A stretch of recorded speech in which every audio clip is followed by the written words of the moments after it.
या इकडे. हे जरा. एक तर.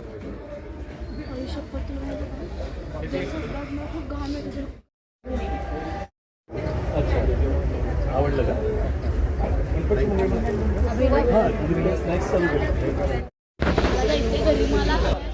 थांबा.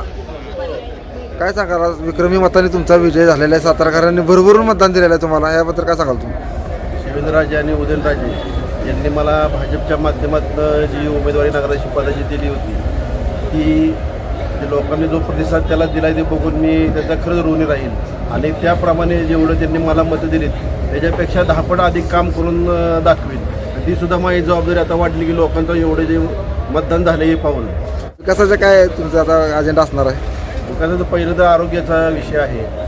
आरोग्याचे बऱ्याचशा गोष्टी मार्गी लावायला लागतात. कारण की घंटागाडीचं आहेत, सगळ्या फॅसिलिटी आहेत, पण ते रेग्युलराईज कसं होतील हे जे ह्याच्यावर पहिलं प्राथमिकता राहील. 100 दिवसाचा प्लॅन करणार आहे. 2-3 महिने कसं वर्कआउट करायचं, काय करायचं ह्याचं 1-2 दिवसात बैठक घेऊन पुढचं तुम्हाला सांगितलं. सातारकरांना काय सांगाल तुम्ही? सातारकरांना बरोबर घेऊनच पुढचा कारभार करेल आणि त्यांच्या ज्या काही अडचणी असतील ते त्यांना बरोबर घेऊन त्यांचा पूर्णपणे सोडवण्याचा प्रयत्न करेल.